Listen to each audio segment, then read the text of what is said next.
Hello everyone. In this lecture we're going to examine a very important arrangement of resistors, and this arrangement is called resistors in series. It's something that is very commonly found in real-life circuits, and that's the first reason why we will examine that. It is also something that really sticks to most electrical engineers' minds. The results that we get from that are so intuitive that one can really think that this is probably the most obvious connection we can ever make.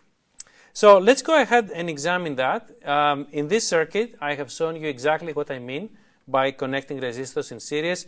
We have these resistances R1, R2, all the way up to Rn, and each one of them is connected back to back. We have a cascade of those resistances such that we form a single loop. Now, that single loop is excited by a voltage source right here, and that is an ideal voltage source. Typically, the voltage V is known, and one of the things that we can find is the current I. Now, the way that most people think about having a bunch of resistances connected in series is that they can go ahead and replace them with something that they will call equivalent resistance, or REQ for short. But what does it really mean to replace them with an equivalent resistance? It means that if you were to put these resistances here in a black box, I'm showing it schematically right here, and if you were to put also that equivalent resistance in a black box, so you couldn't really see what you have in there, then as far as the source is concerned, the results would have been identical. What does that mean? It means that the amount of current you would draw from this source would have been the same in both cases. So the source really couldn't tell which of the two scenarios you have. You would draw the same amount of current whether you had those N resistances in series or whether you had this REQ. So that is really the fundamental understanding of REQ, of equivalent resistance, and this is something that we're going to talk again in a future video. But in order to proceed from now on, I want to write down an equation that defines REQ. So REQ, based on what I just described in words, is nothing else but the voltage V divided by I. That little triangle that you see on top of the equal sign simply means by definition. So in other words, REQ is something that by definition is equal to the voltage drop across over the current that you draw from that source. We're going to use this definition to find R equivalent here, and I will do that in the next slide. But the main reason we're discussing resistances in series is because REQ has a very intuitive expression here.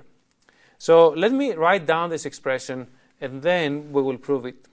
So the REQ, the V by I, in this particular instance of resistances in series, is nothing else but the sum of all resistors. So that's one of the reasons why this one really sticks to people's minds, is because it appears to be so intuitive. Now you might say, how can you derive that? Well, we can derive this by applying KVL, by applying Kirchhoff's voltage law. After all, we have a single loop here, and we have the voltage drops across every single resistor. You can see, for example, V1 across R1, V2 across R2, with the polarities you see in the figure. So, if I were to apply Kirchhoff's voltage law, I would start from my lowest left corner here. I would move clockwise in this loop. Then I would be able to write that negative V plus V1 plus V2 all the way to Vn with the polarities I have will be equal to 0. Another way to write this is that V is going to be equal to V1. But if you check V1, I have a passive sign convention. I have my current I1 flowing into the plus sign of V1. So I can use Ohm's law and write that V1 is equal to I times R1. Then similarly for V2, I have the passive sign convention. The same amount of current has no choice but to flow through R2. Remember the analogy of water. For DC circuits, currents flow more or less like water. once it exits R1, it has no choice but to continue propagating through R2. So this could be equal I times R2 plus all the way to I times Rn. So by writing it this way, I can very quickly find out what is the V by I, which was the defining equation for Req. So if I divide here both sides with I will have that V by I will be equal to R1 plus R2 all the way Rn, which is exactly the result that I mentioned before. So the derivation for the resistances in series situation is shown in the slide, and the result is that the equivalent resistance, the resistance you could replace all of these resistors with and leave the V by I relationship unchanged, is equal to the sum of all resistors.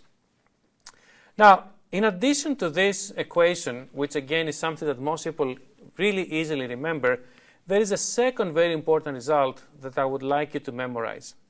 And that very important result has the name voltage division, or sometimes people will call it a voltage divider. So voltage division is essentially nothing else but the equation that you can derive for any voltage drop across this arrangement of resistors. Let's, for example, pick here V2. The same result will apply for everything else. If somebody says, now that you know the results, can you really find me what V2 is? I could easily write down that V2, based on Ohm's law, as we did before, is I times R2. But I, as we just learned before, will be nothing else but V, the total voltage that you apply, divided by the total resistance. We found this before, R1 plus R2 all the way to Rn, times, of course, R2. Or if I write this slightly differently, I will have that this is going to be equal to V times a fraction, which is R2 over R1 plus R2 plus Rn, or R2 over Req times V.